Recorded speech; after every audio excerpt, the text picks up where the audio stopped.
Have you been to the Truro Synagogue in Newport, Rhode Island? The first Jewish synagogue built in North America. It was designed in 1759 by Peter Harrison, one of America's first architects, who also designed this church, this space in which you are now, King's Chapel. Both the Truro Synagogue and King's Chapel are considered important exemplars of Peter Harrison's Palladian style. Our beautiful, tall, rounded windows, the symmetry of this space, the many columns inside and out. We and Newport's Truro Synagogue share many visitors drawn by the beauty of these historic spaces. But King's Chapel and the Truro Synagogue share much more than that architectural history. Neither congregation was welcome in Boston in the 1600s due to their religious convictions. Jews were excluded because they were not Christian. Members of this original church were excluded because they were not the right kind of Christian. Boston had been founded by Puritans who left England because they wanted to leave the Church of England. Puritans wanted to purify Christianity.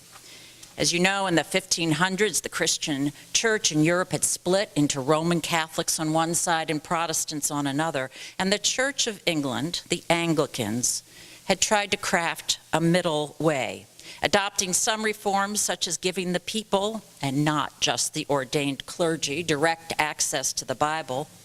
And in the worship service, prayers were no longer said only by clergy in Latin. There was now a common book of prayer, from which both priests and people read in English. We still read from it today. But the Puritans of Boston thought that the Church of England still had too many remnants of the pomp and grandeur of the papists that they despised. So Puritans crossed the vast Atlantic and settled here, intent on practicing their simple, pure Christianity, the way of life they truly believed God had intended. And they were intent on integrating their religious beliefs into the very fabric of their daily life, not only in how they worshiped, but also in how they ate and sang, how they did business, taught school. So when Jews and Anglicans came knocking at Boston's door, the founding Puritans were adamant that neither get a foothold here. Both could destroy the founders' dreams of becoming a shining example of how God really intends people to live, a city on the hill for all to see. What made the difference and why did we end up here? As so often, it had to do with power. We were the King's Church after all, and when the Puritans would not sell us ground, the Anglican royal governor took this spot right here on this public graveyard, and we've sat here since. Echoes of this conflict over religion still resonate throughout the Middle East, Europe, and Africa, and now in our own American politics. Religious conflict also resounds through today's lesson from the book of Acts. As the fledgling Jesus movement began to spread, who would be let in? Who would be excluded?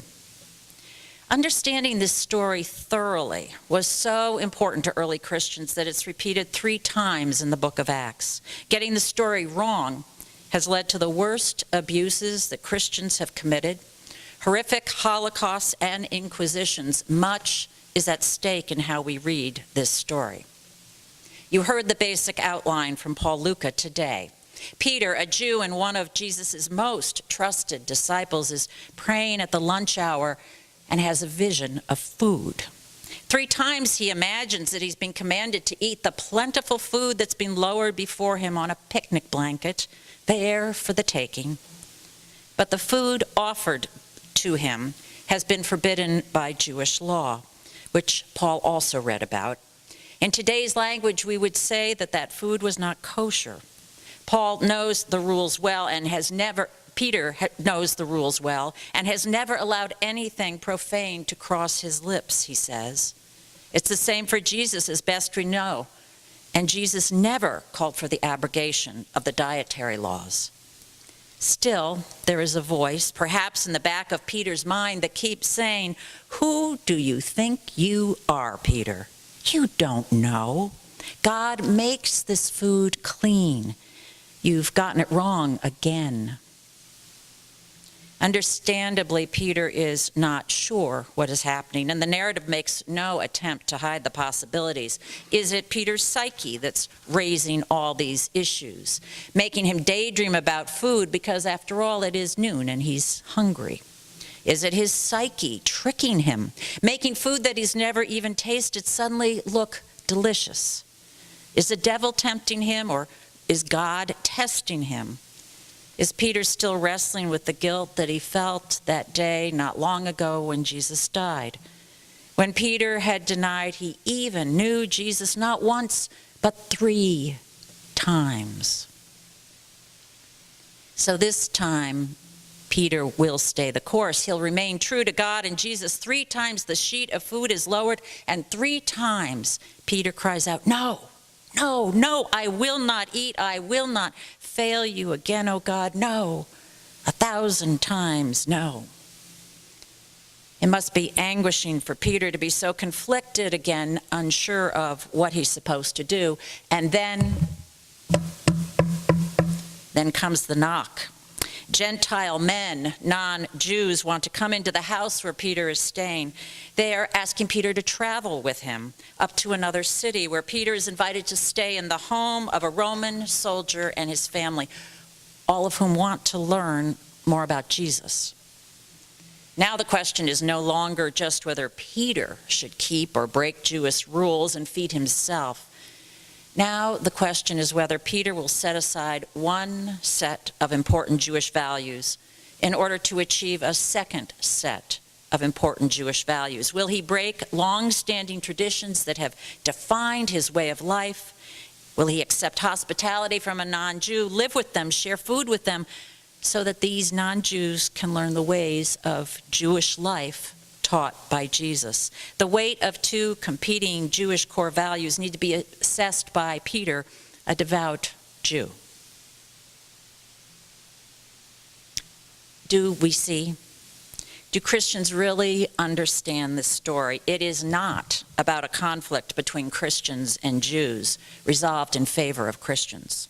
No one in this story considered themselves Christians. This story is about a debate entirely within Judaism between Jesus' Jewish disciples. Jesus, himself a good Jew, Peter and the other disciples, good Jews. None ever intended to leave that faith. What they all want is for people to live more deeply and meaningfully within the core Jewish values, as Jesus has again interpreted them. You know, to love God with all our heart and soul and mind, and to love our neighbors as ourselves, to care for the poor, to seek justice for the oppressed. It's not new thinking. It reflects core Jewish values. So the moral of this story is not that hollow Jewish customs should be abandoned in order to secure some far more worthy goal of new Christian converts. The story isn't about Christianity at all. Neither does this story give permission to anyone to denigrate others' distinctive rituals, those spiritual disciplines that day after day set a religious group apart from others. Muslim women wearing hijab, the headscarf, in public due to modesty. Hindus abstaining from beef because they hold cows sacred. Buddhists as vegetarians based on compassion for all sentient beings. These practices are not in the domain of outsiders to mock or even to question as long as they do us no harm. Peter, as a Jew, can reassess his rules. Non-Jews can't. You see, especially for a minority group or an oppressed people, as the Jews were at Jesus' time, rituals are not empty window dressing. They affirmatively define Jews as people separate from their brutal oppressors. Distinct rituals enabled Jews to maintain their dignity amidst dominant cultures that held them worthless.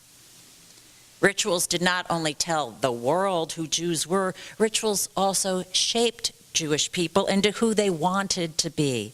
A disciplined people who, despite all the pressures around them, would not lose sight of whose they were, the beloved people of God. For if they could trust that, then they could survive. If they could love God first, they could love others too. They could feed the poor, house the widow, stay true to the commandments. For Jews, what they were determined not to lose was this core value: putting first things first, putting God above all other things, loving God and neighbor. It's what I preach about every week. If we trust that we are loved, our lives change completely.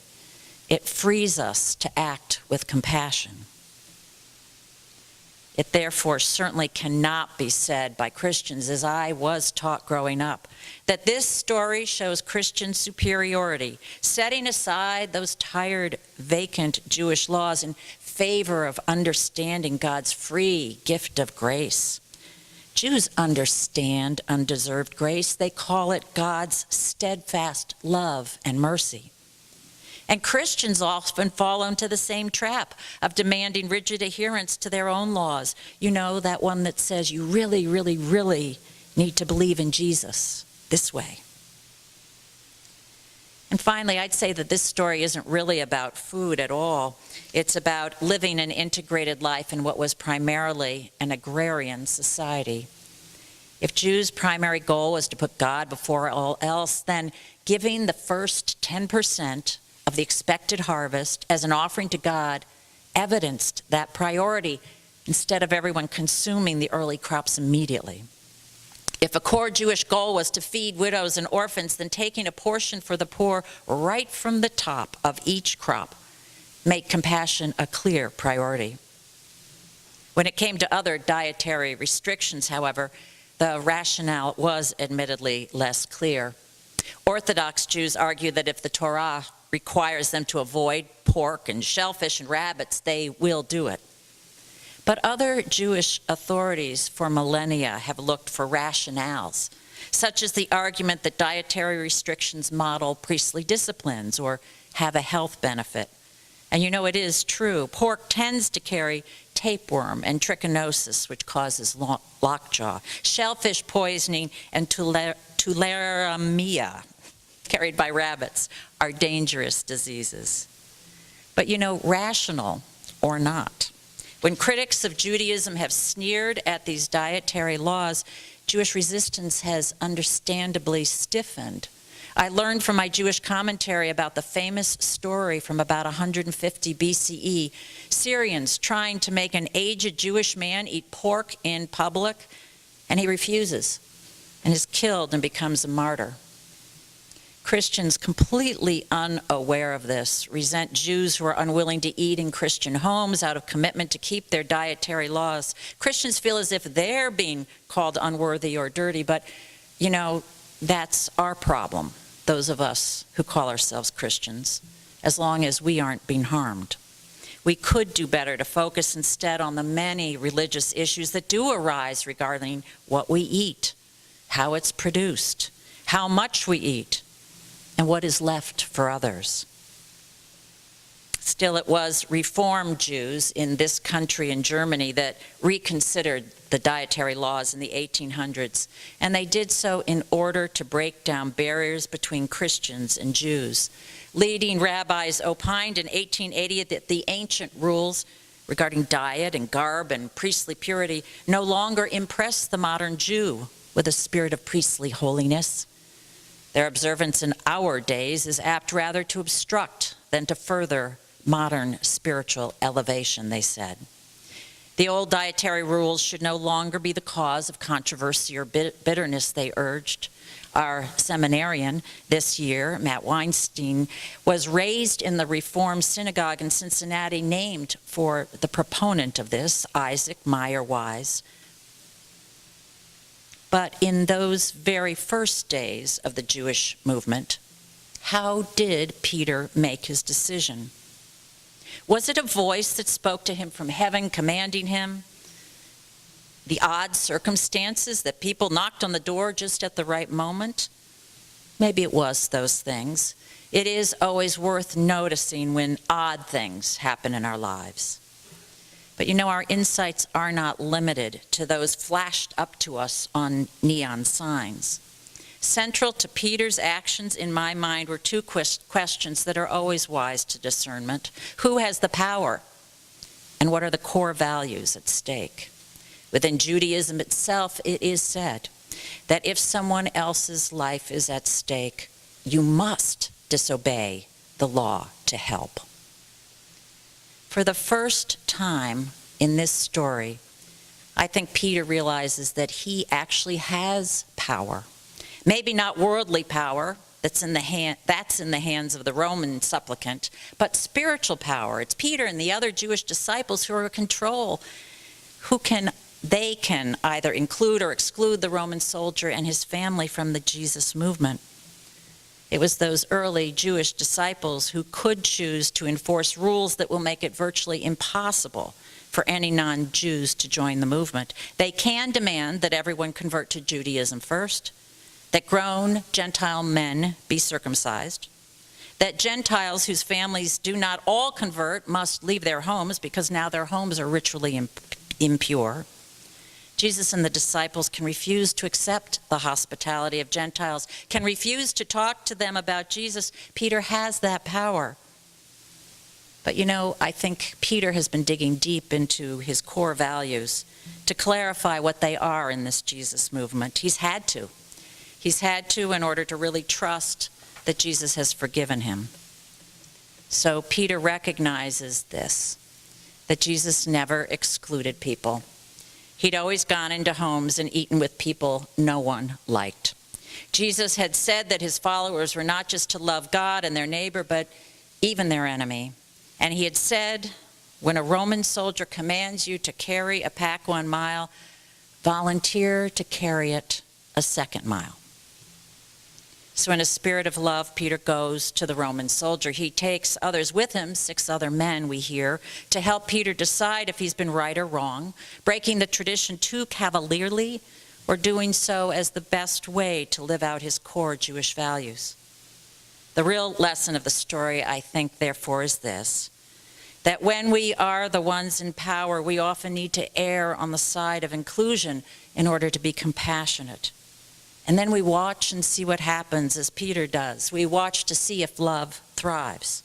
In church language, we say we watch for evidence of the Holy Spirit. In secular political language, we know that the measure of a great nation is how well it treats the least among us.